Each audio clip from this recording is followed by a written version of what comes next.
I will not say build a team around him, but at least give him that chance, and which we know he can score. So it's more of like, okay, don't lean too much on him, but Tuchel squad list, but yeah. I still see him as one of those people that can carry England, even with the likes of Jude Bellingham, with the likes of many Anthony Gordon, yeah. and also, so he's one of those main power points for England who can lead the team. If you look at the 2018 World Cup, which he ended as the top scorer, Yeah. so yeah, he's been amazing. Someone that can do it more and more often if given the chance. So they should not mess up their chances. Fire from French journalists, and yes, still performing at the same level. I don't usually engage in that kind of argument, because I feel for Ronaldo, he's playing his 6th World Cup, which is an history to mark for him. So it's more of often saying, okay, our main point man is not scoring goals. Who are those that the coach should build on to move forward to this? Because this is their first game, and drawing against the utilize more of their other star players. Joao Neves did that. He scored in the game. Blame me. So I know that game yesterday was a bad game, even for the Portugal side. Ronaldo, the outcome of what can happen on the pitch, even if he has the power and the ability to do that. So the Portugal side should just leave more of their attacking and their star players when moving forward to this World Cup game.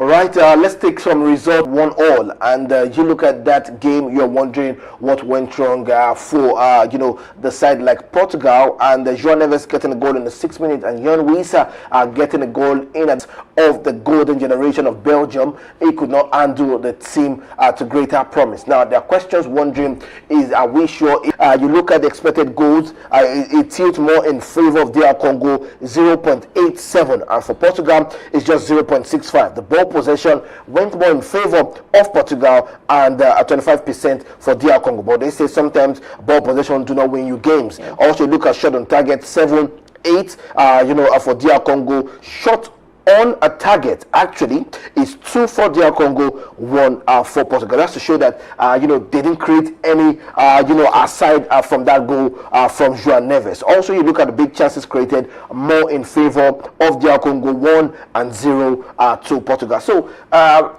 is it safe to say that all of this criticism around Cristiano Ronaldo, we should not be talking about it? Let's talk about the entire team actually. For sure. We talk about they have the best midfield in the World Cup, and you have a stat showing like this, that you created just 1 shot on target, your big chances was just 0. That's to show that the entire team collapsed ultimately. Do you agree with me? Or your entire team collapsed ultimately? Do you agree with me, or you have something more on that? For sure, because if you are saying, okay, Ronaldo is not making the run for the likes of Bruno Fernandes to make passes or create some chances, I want to take you back to the pass. Yeah. Who scored the goal? Was it a striker? No, I think that's Dani Munoz. So so someone from the right can just create magic. It doesn't have to be Ronaldo being in the center of the pitch to nod goals or score an overhead kick. These are sometimes playmakers. These are games I think playmakers should just stand out in these games. Bruno Fernandes, Vitinha, yes, there are big names in the Portugal side. So if Ronaldo is nowhere to be found in the pitch, or maybe the defenders have busted or have put him aside, have made him lost count of his games, these are times big names in that squad to make some runs. The likes of Joao Neves and Pedro Neto, what were they doing at that time? Making back pass or count of their skills. Sometimes in a pitch, playing for over like 90 minutes, and you looking at, okay, I have to make run to only Cristiano Ronaldo, I have to find him in the box. Why don't you just carry the ball, find other places, create that for sure there will be open chances in that. The chances for ourselves too. Let's try to get goals. I think I only saw Cristiano. I only saw Bruno Fernandes getting just 1 shot in that game, and normally Bruno Fernandes would always want to bring in a youngster to play the game for them, or maybe when you have a Cristiano Ronaldo in the game, create your own chances separately, and if you have all the chance to create to him, also create to him. Yeah, for sure, because some people who said, okay, if they are doing that, okay, create your own chances and see if you can score. It could be kind of like individual performance, but sometimes you see if your main man is outbusted by the defender, that these are times for you to just take your own space, take your own skills do create some chances that you can say, okay, even if it is not a tapping for the striker, it can be a shot on target from outside the box. So they have the power. I'm not saying that, okay, maybe if you look at the squad, maybe Portugal side are not that equipped enough. They have enough power out in that squad. So it's not only about Ronaldo. It's not only about, okay, we should help him score an hat-trick, competition with Messi or stuff like that. This is about Portugal side as a team in the World Cup. Their points, their wins is for the country. Right. This is not about Ronaldo alone. Okay, let's talk about their Congo performance. Fantastic performance, their first World Cup, and you have to show it against a side like Portugal. And you look at what they did. It looks like it turned in favor for them. 0.82 chances created. They had more shots on target. They look like a side that if they had more chances, they would have gotten all 3 points against a side like Portugal. Let's talk about their Congo quickly. Like, congratulations to them, 52. Another World Cup debut. The last dance, they say, for the likes of Luka Modric and maybe even Perisic also finally leaving that one out. That one ended 4-2, where you have the likes of Harry Kane breaking the record of Gary Lineker right there, and Jude Bellingham getting on the score sheet, and you have Marcus Rashford also making a bold statement, maybe to FC Barcelona and maybe return to Manchester United. When we are back from the break, we're going to return to Manchester United. When we are back from the break, we're going to go on break shortly. When we are back, we'll be discussing more about the result from yesterday and looking forward to the fixtures for today and giving you updates in the world of transfer. Stay connected. This is Dominion Television, your channel of choice.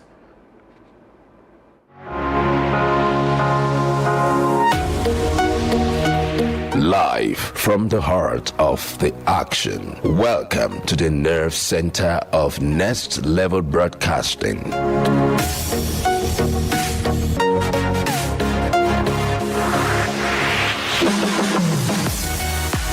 This is the OB van, where the studio meets the street. Equipped with cutting-edge cameras, crystal clear audio, real-time switching, and broadcast control, we don't just capture moments, we deliver the experience live. Anywhere, anytime, from stadiums to red carpets, breaking news to buzzing festivals, weddings, birthdays, and all sorts of ceremonies. We bring the world to your screen in real time. It's not just a van, it's a complete mobile production house, a command center, a broadcast beast. This is more than a broadcast. This is the OB van difference. Live, loud, limitless.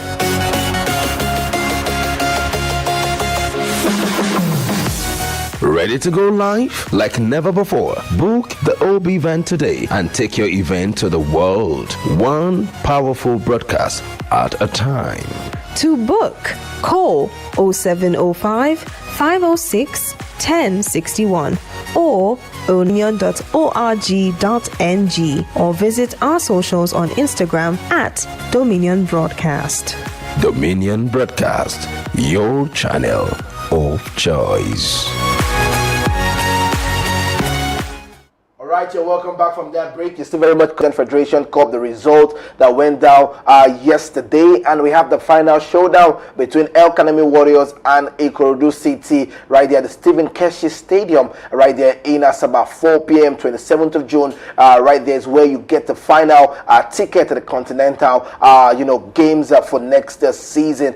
Cup Morning Digest right there. Hurricane breaking the record for Gary Lineker, 10 goals already in the World Cup right there for Hurricane. Also give you an update coming through from the camp of to you. And how are you feeling? I'm fine. Good morning to Oluwanimi. Good morning, Jessica. It's nice to be back again. And elation from the match, I was excited.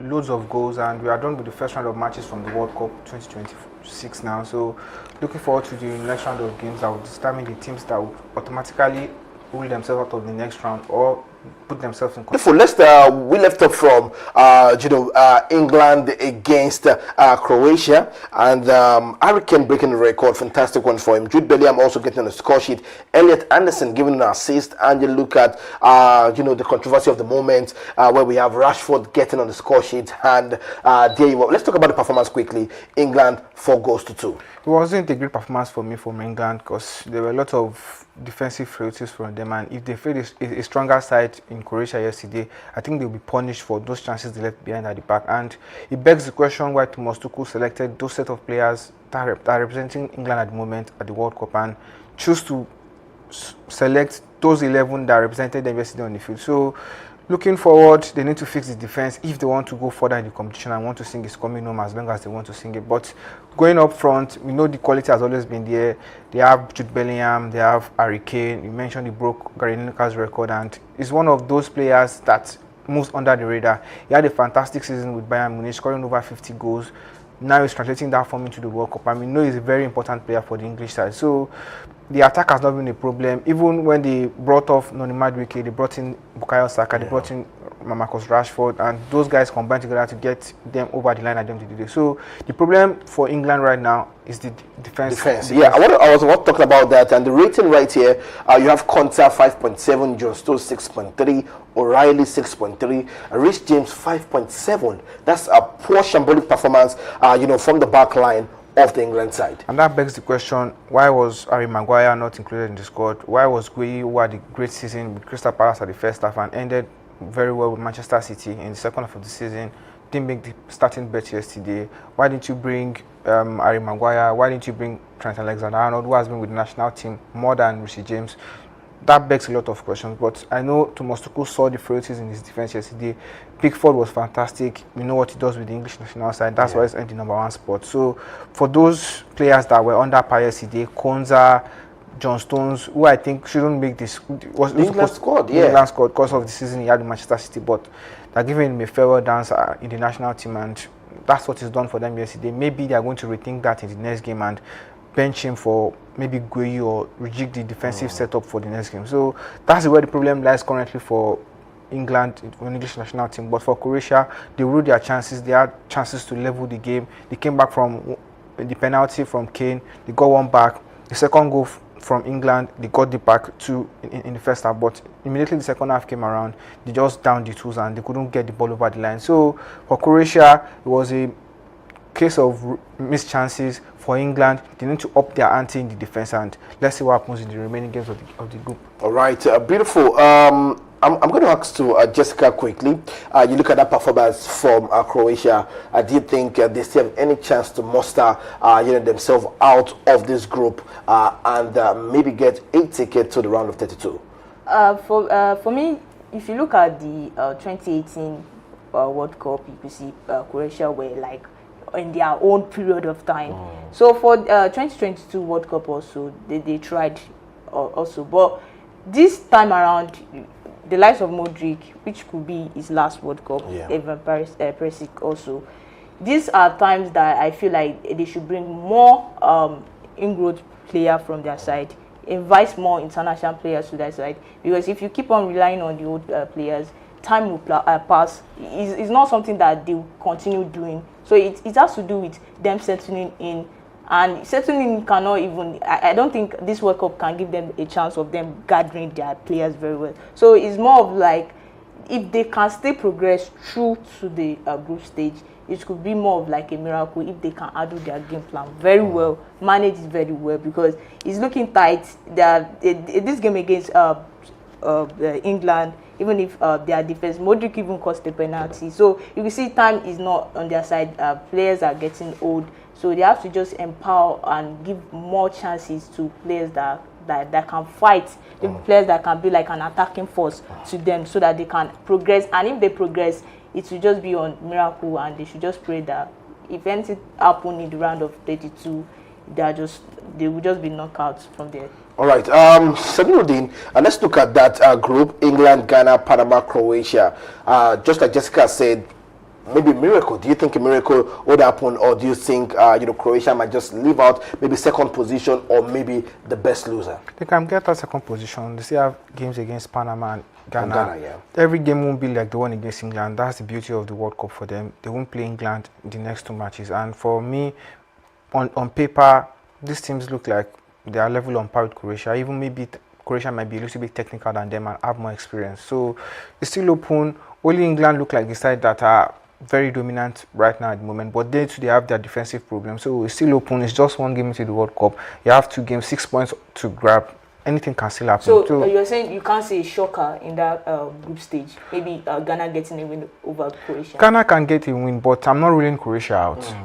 Ghana too had to do it in the 90 plus minutes to get a goal against Panama. Yeah. Panama would think will be the boogie team of the tournament or of the group. So that should show you Croatia got 2 goals against England. If they were more clinical up front yesterday, we'll be saying something different today. So they still have the chance, and I think they're a very strong side. They are well experienced. Not just Modric, not just Kovacic, not just Perisic. They have loads of players that have been to the World Cup and done it on the European scene, on the big stage consistently. And their coach is a very, very great man. He took them to the final of 2018 World Cup.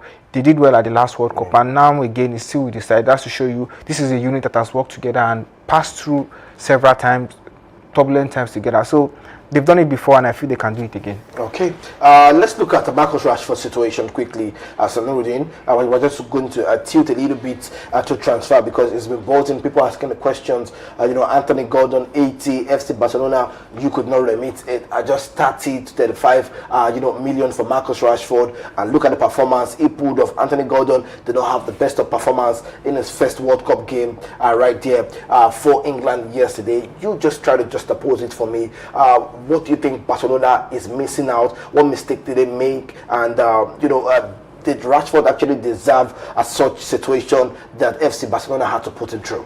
A lot of things can contribute to that. I won't call it a mistake yet, because we haven't seen the numbers Anthony Gordon is going to pull with Barcelona. Yes, right now it's not as experienced or as versatile as Marcus Rashford. He's not done what he's done. Doesn't have as much good contributions as Rashford. Hasn't played as much game as Marcus Rashford. Hasn't played enough on the big stage as much as Marcus Rashford. So you understand the outrage from the fans saying, why would you pay so much money for Anthony Gordon and leave Rashford for a lesser fee? But for Barcelona, it's more about the finances and a lot of things. Maybe the age bracket for Marcus Rashford has passed what they want to do with the side.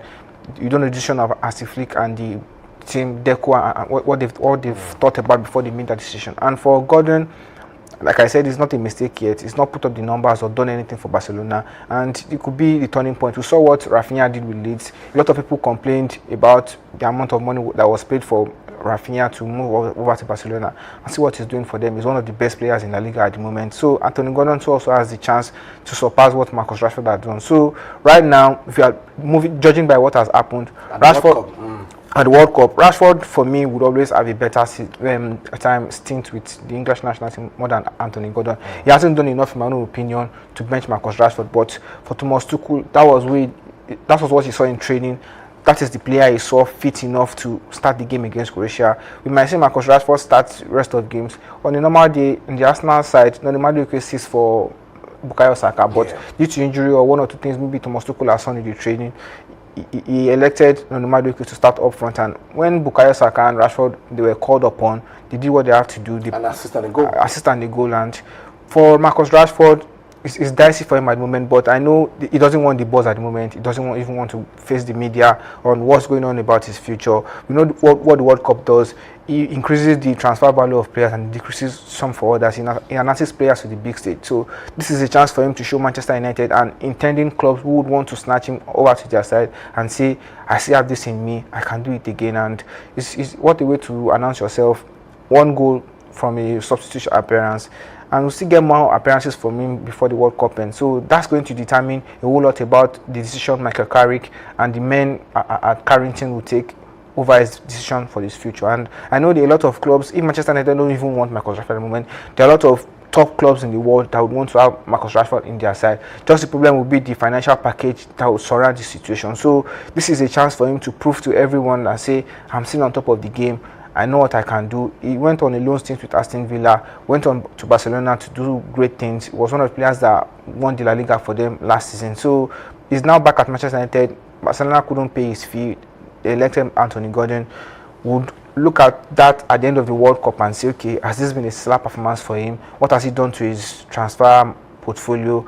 Which clubs are fighting themselves over his signature? And I know we'll decide and know more things when the World Cup ends. Right, that's the update and the situation around the Marcus Rashford, Anthony Gordon, and the transfer, saga happening right there. All right, let's move away from that and let's talk about our, Jollof brother, Ghana picking up the victory, Jessica, against Panama, leaving it late and having 3 points against a side like Panama. Expected goals, you look at that, turning in favor for Ghana 1.31 and for Panama 0.73. The ball possession went more in favor of Panama and 38% for Ghana. Just like I said, ball possessions don't win you games. And a total shot 11-8, shot on target 4 for Panama, 2 for Ghana. The big chances created 2 for Panama and 1 for Ghana. But at the end of the day, one team got the victory in 90 plus minutes, and that is Ghana getting 3 points in their first game right here at the World Cup. For Ghana, for me, because at the start of the match, Panama really went into the game. The goalkeeper of the Ghana side made an early save. So I could see it just more of like a survivor, like they survived it a little bit, because if you look at the game, it was more tricky playing against this North American side. There are teams like this are open, like an open play. You can't predict it. If the Ghanaian side were able to, like, okay, just relax with the draw, without striking at the end, they got the late win. I could see this game like tilting into a new draw. But for Ghana, I just praise that they were resilient, like they were able to hold in and also play their game till the very end. And they got the goal. And shout out to the goal scorer, being the youngest goal scorer to score a winning goal. So it's more of like, okay, an African team winning their game, and also they join Cote d'Ivoire, who also won their game. So it's something praisable for African country doing that against the likes of Panama. So it's something to watch out for in their group stage. They still have in their squad to play. So it's more open. It's a more tactical thing. They should just have to look in. This should not be a distraction to them. Okay, they have won the game. Okay, well, because the big test now is coming up against Croatia, against England. So it's up to them to manage their game. It's up to them to look at this group stage and see if they can make it through to the round of 32. All right, Sanuruddin, you got your Jollof brothers, victory for them, and another victory for African football. Yes, African football, but I'm not a fan of Ghanaian, the Ghanaian national side. I think they missed the presence of Thomas Partey in midfield yesterday. I think his presence would have helped them break the flow of the Panama side, who had more time on the ball. But without that, they were able to do it at the end of the day, and they still have games against England and Croatia. Very crucial 3 points for them on the board. Did it with a clean sheet, but they need to get better on the ball and create better chances, like of Semenyo, likes of Kudus. They need to do things that would... It didn't even make it. Kudus to make it to the World Cup because of injury. Yeah. Wow. So I was expecting them to start Fatawu. Yeah, the Leicester player. The Leicester player, but for them now, they have the chance to go back to the drawing board, arrange 1 or 2 things, create better chances, and don't always leave it late, because if you rely on your defensive capabilities, it might turn things around for you against a side that can break you down more than Panama did yesterday. So it's just exciting times. Congratulations to them on their first win. 1 goal, clean sheet on the board. They have earned themselves 3 points, and looking forward to the game against Ghana and Croatia. Let's see what happens. England and Croatia, I'm sorry, and let's see what happens at the end of the day. All right, and also we had the game Uzbekistan against Colombia. That one of the 3 goals. I want to muster, something against Colombia. They are debutants. This is their first time playing at the World Cup. So I would say they should just celebrate the goal they scored, because it's not an easy thing to do, being a debutant and expecting to just win against this Colombian side that has the likes of Luis Diaz. So it's something they just have to be like, okay, let's take it game by game. It might not go in their favor. They might not win the next 3 games. That's just it. But it's still an open opportunity for them to think about. It's still an open opportunity for them to play in every of their match left out for them. So being a debutant, I just enjoyed the game because it was a fast flow football from Luis Diaz. Even I enjoyed the first goal because if you look at the pass from Luis Diaz to Daniel Munoz, it was just fantastic. And the game was not, because if the game has ended like 1-1, I would just have been disappointed. Be like, okay, are we saying these things are happening like Cape Verde and Spain? But Colombia showed their side. Yeah. They were the side, even if James Rodriguez was not there. Other players were able to step up and help them win the game for their first win in their group stage. So it's something fantastic for them, and things will just pick up the momentum and will go ahead in their next match for the Colombia side. Okay, beautiful. That's the update between Uzbekistan and Colombia. The 103 goes to one, a big victory to a side like Colombia. All right, let's talk about the games for today. Just like Rodney has said, this is time you know if you're still going to make it to round of 32. And so, let's start off with our South African, a team against the Czech Republic, and the goalkeeper has been talking about unity. That we should take out politics away from the side of it. And Samuddin is giving me a side eye. Like, I'm going to be talking about that now. And also, we have Switzerland against Bosnia and Herzegovina, and we have Canada against Qatar. Let's start off with the first game, Czech Republic against South Africa. It's going to be an interesting one. Czech Republic lost their first game, and South Africa also lost their first game. So both teams are still on 0 points.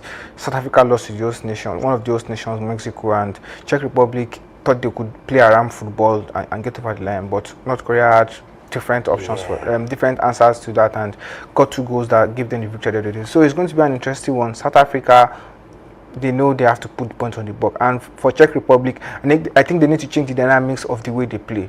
Last time out, they were more conservative, relied on set pieces, which I think is one way to play the game, but you have to be dynamic and create several chances or have different ways of playing your football that will get you over the line. So South Africa will not be as tough as North Korea, who don't have the they don't have the flair and pace of the Korean side. But for South Africa as well, they will prove to be a problem. They have to learn from their first game. 2 red cards is not the way you want to start the World Cup game, and you have 2 players down now. You need to bring in 2 players back into the setup who would fit in the holes for those players that were there, and they need to be wary of those mistakes they made in front of the defense, because that cost them the early goal against Mexico. Likes of Sitole, Mukwana, they need to step up their momentum, control the midfield as much as you can, don't allow straight passes, and last time out, they relied on long balls, which I think hampered their chances of creating the free flow football we want to create against a side like Mexico. So for them against Czech Republic, they have the physique. You see them, they are filled everywhere. So for me, the long ball is definitely not an option you have to employ today. You need to switch the tactics around, put the ball on the ground, engage your wide players, put the ball in the middle of the park, and maybe 1 or 2 things can happen and you get a chance to put the ball in the back of the net. So for both sides, this is a very huge test for them. South Africa conceded 2 goals in the first game. Czech Republic also conceded 2 but scored 1. So right now, South Africa are bottom of the table. They need to get points on the board. Maybe a draw would suffice, but I think for me, it's tilting to the Czech Republic side. They need to change their approach from around football or conservative football. Try and play the ball with your opponent. Don't rely on set pieces or long balls, which might cost you at the end of the day. So tonight is going to be an exciting one. Both teams 0 points, like I mentioned. One has -2, one has -1 goal difference, and it's just a chance for them to put something on the board, and let's see what happens in the remaining games of the group. All right, that's the update. But quickly, let me just give you an information that Czech Republic last 6 matches have averaged 4 goals per game. Also, let me inform you that the Czech Republic have won just one of their last 7 match day fixtures in the World Cup, 2 draws and 4 lost. None of South Africa's 10 matches at the World Cup have ever ended goalless. South Africa has conceded early twice in each of their last 3 defeats. Jessica, quickly, your predictions. A win tonight for South Africa to give them the chance, to advance to the round of 32.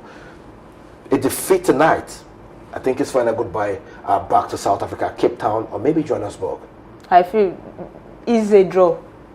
If it is a win for South Africa, that would just boost their morale and momentum to the next group game they are going to play against the likes of South Korea. North Korea. Not Korea. No, okay, the likes Yeah, of South Korea. So it's more of like a draw because, like the Czech Republic, you are saying, they are in need of a win too.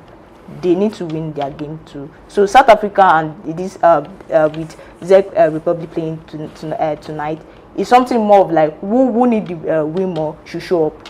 So if South Africa should play the way they played the last time, collecting 2 red cards, it's something that I would just feel like, okay, they were not ready for this tournament. They would, because if you are approaching the game in as much as like an attacking force and leaving your defense open or leaving your midfield open and doing some costless mistakes that can cost your team or even reduce your chances of winning, it's something that you just have to revisit as the coach and as the squad, as the players themselves. So they just have to be more open to not making mistake and more open to finding that win to even boost their chances of staying up or progressing to the next stage. Right. Now, quick one. Before we move on to the analysis and before we wrap up the show, I just want us to drop our predictions quickly. The Czech Republic is against South Africa. Sanuruddin. 1-2 Czech Republic. So you're saying South Africa 2, Czech Republic 1? No. South Africa 1, Czech Republic 2. Okay. Switzerland against Bosnia and Herzegovina. Switzerland 2-0. Switzerland 2-0. All right. Canada against Qatar. 1-0 draw. 1-0 draw. And Mexico against South Korea. 2-2 draw. 2-0 draw. All right. Jessica, the Czech Republic against South Africa. I see it as a draw. It can be 2-2 draw. A 2-0 draw. All right. Switzerland against Bosnia and Herzegovina. Switzerland for straight win. I need your predictions. Is it 2-1? 2-1? Okay, 2-1. Okay, Canada against Qatar. Canada will win for that one for sure. Your 3-1. 3-1. Okay, Mexico against South Korea. I could see that one leaning to 1-1 draw. A 1-0 draw. Yeah, 1-0 draw. Okay, so we're doing quickly. Switzerland against Bosnia. You look at that group. All teams are on the same point, 1 point each. As you see this game tonight, both teams will be fighting for their life to get all 3 points quickly. Switzerland ruled their chances from the first game. They were in total control of the game and just switched off. But kudos to the Qatari side. They showed what it takes to be on the world stage. Last time out, they were not perfect when they hosted the World Cup. But right now, we see a different approach to their football. They need to be better. They have included 1 or 2 players that has boosted the chances of the side. So that's why this game for Switzerland, they need to get maximum points against Bosnia. Yes, Bosnia too are a turn in the side for lots of teams. Last time out at the World Cup, they were in the same group with Nigeria. They were knocked out at the end of the day, but right now they are back again. They showed glimpses of what they could do to teams in the first game, and that could happen again. But Switzerland this time, I think they won't be complacent. Xhaka and his boys need to come to the world stage, kill off the game. When you get the first goal, don't relax and say, okay, pass the ball around and juggle the ball around. It's going to hamper your chances and get more goals. Kill off the game as early as possible. That's one of the things that happened to Portugal yesterday. When they got the first goal, they were supposed to go harder and go against their opponent, but they just switched off and tried to relax and control the tempo of the game. That's not what you do. Get as much goal as possible. And for me, if a team switches up and tries to play conservative football, when the opponent hits them back with a goal, it's always harder for them to come back from that conservative mode to that attacking mode that will get you the goal at the end of the day. So when you get the first goal, when you get an early lead in the game, try and eat it off as much as possible, get another goal, secure the lead, and maybe try to check what's going to happen, and 1 or 2 players that you can bring from the bench that will influence the decision of the game. For Switzerland, I think they'll be too strong for Bosnia tonight, and like I said, I expect a 2-0 victory for Switzerland at the end of the day. All right, beautiful. That's the update between Switzerland and Bosnia and Herzegovina. Now, quick one, and you can also be part of the prediction. Drop that in the comment section. What do you think ahead of that game? Drop your predictions right there in the comment section, and definitely you stand a chance to win something on the show. All right, Canada against Qatar. Let's talk about that game quickly. Canada needs to get all 3 points. Do you think they can do that against a side like Qatar? They can, because they are the hosting countries, even though sometimes hosting country cannot, be able to win their first game. So they had a draw against their last match. So I feel this is a chance for them to just re-strategize and do everything in their power to win, because for an hosting country, these are teams that will be looking at, okay, if you can go ahead and win your game, it is something your country will be like proud of to make. Okay, we are the one hosting it.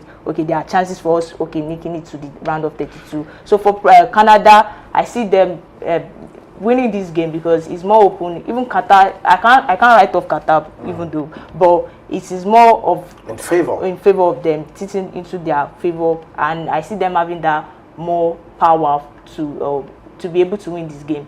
All right.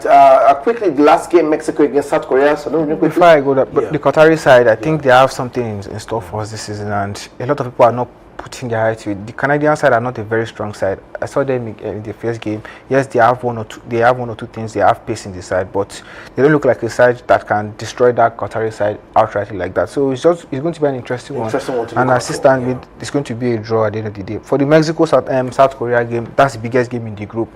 Both sides, they can match themselves technical wise, player wise, and you think for pace? Do you think Mexico has the pace ahead of South Korea? They have one or two players in their side that can counter the pace from South Korean side. It's not all about pace most times. If the South Korean side come with pace, they have players in the defense for Mexico and the midfield that can neutralize those spaces and the pace of the ball they want to run behind. So it's going to be an interesting one. And like I mentioned, this is the biggest game and toughest game of the group.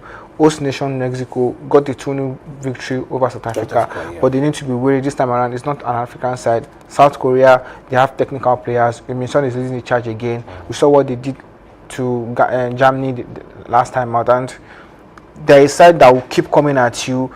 They have the tactical brilliance in the side. They have the pace, like you mentioned, and they are all round plays. It's also nice as well. So I expect fireworks in the game and probably a draw, and we'll see some. But just expect exciting football from both sides at the end of the day. All right, beautiful. Wrapping up the show is update from the transfer. Liverpool are set to sign Victor Munoz from Madrid, because it's back-to-back updates right there. Victor Munoz deal hijacked already. Newcastle were in advanced talk for days, but Liverpool entered the race and verbal agreement done 40 million release clause. Let me inform you that there's no buyback clause for Madrid in Victor.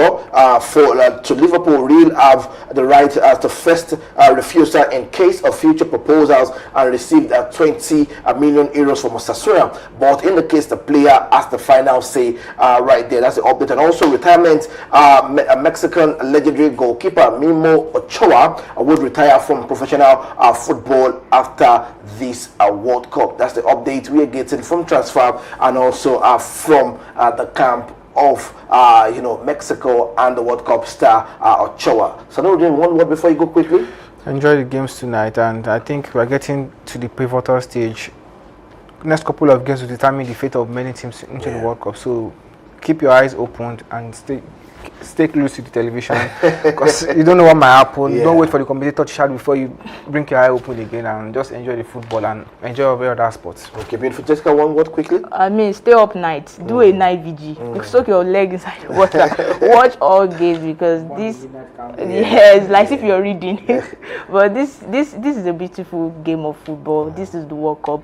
Everyone is excited to see. Even though your team or your national team are not there, these are things that we look forward to. These are things, history will be made in each and every match. You will see history be made by star players or by an ordinary player. So it's something for the audience to look forward to. Just keep in touch with the game and see every match result as they drop. All right, that is where we draw the curtain on today's show. I want to say big thank to the producer and the crew for making sure Dominion Sport remains on the global stage right there for you. I am Paul Abe. To the one we'll see you again tomorrow, the Friday edition.